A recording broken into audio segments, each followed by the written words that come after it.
ये निश्चित रूप से एक बड़ा संयोग है कि 13वीं विधानसभा का ये अंतिम सत्र आज 13 अगस्त को समाप्त हुआ है। और मैं सबसे पहले तो हिमाचल प्रदेश की जनता का धन्यवाद करता हूं कि उनका सहयोग, समर्थन, उनका मार्गदर्शन सदैव मिलता रहा हिमाचल प्रदेश में सरकार के बनाने के बाद सरकार के संचालन में। और उसके साथ साथ में हिमाचल प्रदेश के सभी माननीय विधायकों का भी धन्यवाद करता हूं, मंत्रीगण का भी धन्यवाद करता हूं। विधायक चाहे सत्ता पक्ष हैं, विपक्ष हैं, सभी लोगों का एक वैल्यूएबल कंट्रीब्यूशन जो है उसमें विधानसभा में रहता है और किया। स्वाभाविक रूप से जो हमने एक प्रयत्न किया है कि इस हिमाचल प्रदेश में अपने कार्यकाल में कुछ चीजें इस प्रकार से करने की कोशिश करें जो हिमाचल की संस्कृति, हिमाचल के संस्कार, अगर हम देवभूमि हिमाचल प्रदेश को कहते हैं तो उसके अनुरूप हम कार्य में अपने उन चीजों को भी जोड़ें, उन चीजों के साथ आगे बढ़ें। इसलिए हमने हिमाचल प्रदेश में आपने देखा होगा कि जो एक नई परिस्थितियां बन रही थी, कई वर्षों से हम देख रहे थे हिमाचल प्रदेश में कि बदले की भावना से, प्रतिशोध की भावना से कुछ चीजें होती थी, बहुत ज्यादा नहीं होती थी लेकिन फिर भी होती थी। हमने उन सारी चीजों पर रोकने की कोशिश की और हिमाचल प्रदेश सब मिलकर के हम आगे बढ़े, उसमें हम काफी हद तक सफल हुए। हिमाचल प्रदेश के हर क्षेत्र का विकास हो उस दृष्टि से हमने प्रयत्न किया। नए इनिशिएटिव हिमाचल प्रदेश में लेकर के हम आगे बढ़कर के काम करें, गरीब के करीब रह करके काम करने की एक पद्धति हमने डेवलप की और उस पद्धति के अनुरूप मैं कह सकता हूं कि हमने अपनी ओर से जो परिस्थितियां, जो संसाधन हमारे पास उपलब्ध थे, गरीब आदमी की मदद करने की विभिन्न योजनाओं के माध्यम से कोशिश की है, उसमें हम सफल भी हुए। और मैं समझता हूं कि अपनी ओर से जो बेस्ट पॉसिबल जो किया जा सकता था, ऐसे संकट में जब कोविड का दौर था, ऐसे दौर में मुझे लगता है कि वो बहुत बड़ी एक चुनौती थी। उस चुनौती से पूरे हिमाचल प्रदेश के लोगों के आशीर्वाद से हम पार हुए हैं और निश्चित रूप से इस बात को लेकर के एक बात हमारे दिल में जरूर रहेगी कि आज से पहले जितने भी मुख्यमंत्री हिमाचल प्रदेश में रहे उनको सामान्य परिस्थितियों में कार्य करने का अवसर प्राप्त हुआ जो हमें नहीं मिला। चुनौतियों का दौर, कठिन परिस्थितियों का दौर और जीवन जब संकट में हो जाता तो आदमी बहुत परेशानी में होता है। तो ऐसे में कोविड के उस दौर ने हमें कामकाज में बाधित भी किया, प्रभावित भी किया, लेकिन फिर भी उस दौर से हिमाचल प्रदेश के सभी भाई और बहनों के आशीर्वाद से हम उस पर पार हुए हैं। और आज मुझे इस बात की खुशी है कि हिमाचल प्रदेश का हमारे वर्तमान कार्यकाल का जो ये मानसून सत्र का अंतिम दिन था, तो ये कार्यकाल का अंतिम दिन का सत्र जो है बहुत सौहार्दपूर्ण माहौल में पूर्ण हुआ है। और इसके बाद हम आने वाले समय में विधानसभा के चुनाव में जाएंगे।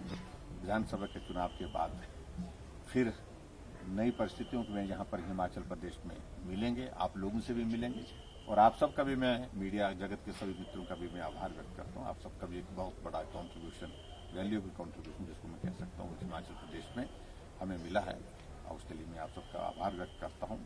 और मैं 15 अगस्त की बहुत बहुत शुभकामनाएं देता हूँ और जन्माष्टमी की भी आप सबको बहुत बहुत बधाई और शुभकामनाएं देता हूँ। सर शब्द छोटा था लेकिन महत्वपूर्ण इसमें ब्रह्मास्त्र है। टेक्निकली देखें तो 2 महीने का समय रह गया। देखिए, हम ब्रह्मास्त्र का इस्तेमाल करने की जरूरत पड़ेगी तो करेंगे, नहीं उसके बिना ही चल सकता है तो कोशिश वो भी करेंगे। लेकिन मैं इतना जरूर कहना चाहता हूँ, लोगों के बीच में जाएंगे, अपना पक्ष रखेंगे, लोग स्वयं अपने आप तय करें। हिमाचल प्रदेश की जनता बहुत प्रबुद्ध है, समझती है, जानती है, जो भी निर्णय हिमाचल प्रदेश की जनता करेगी। लेकिन मैं इतना जरूर कहना चाहता हूं कि एक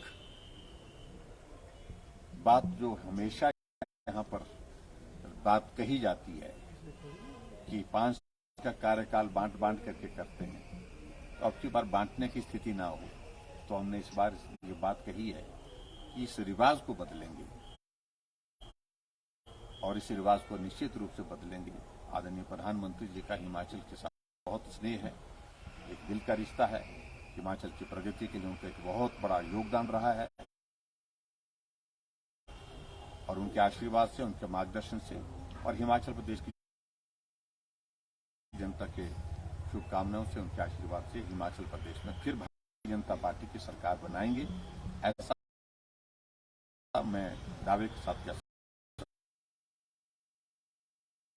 सकता हूं। मुझे पूरा विश्वास है। सर, विपक्ष के कुछ नेता अपने बयानों में विपक्ष के कुछ नेता अपने बयानों में संपर्क की बात निरंतर कर रहे हैं।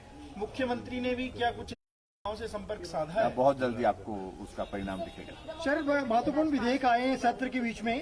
धर्म की स्वतंत्रता को लेकर पहले भी कानून बने हैं, यहाँ इसमें संशोधन किया गया। इसमें ऐसी क्या जरूरत आन पड़ी थी कि इसको दोबारा इसमें कुछ परिवर्तन लाने पड़े? और आपने कुछ जिक्र भी किया है। सभी धर्मों के प्रति मेरा सम्मान है, लेकिन उसके बावजूद धर्म आस्था का विषय होना चाहिए और धर्म विश्वास का विषय होना चाहिए। पिछले कुछ अरसे से हम देख रहे हैं कि बहुत बड़ी संख्या में हमारे कुछ लोगों को इस प्रकार से टारगेट करके एक निश्चित लक्ष्य के साथ प्रलोभन दे करके, गुमराह करके, झूठी बातें कह करके उनको धर्म परिवर्तन की दिशा में आगे बढ़ाया जा रहा है और वो धर्म परिवर्तन के दौर हमने देखे भी। मुझे लगता है कि ये उचित नहीं है। कोई स्वतः अपनी इच्छा से जाना चाहता है, परिवर्तन करना चाहता है, उसमें संविधान में व्यवस्था है, उसमें किसी प्रकार की कोई आपत्ति हमको नहीं, लेकिन छल कपट से प्रलोभन दे करके, गुमराह करके धर्म परिवर्तन की इस प्रक्रिया को रोकने की आवश्यकता है। और इसलिए हमने ये अब की बार जो ये बिल लाया, अमेंडमेंट लाई, विशेष तौर से 2006 में पहले लाया गया था, लेकिन उसमें बहुत कम प्रावधान थे, सख्ती नहीं थी और उसमें हमने महसूस किया कि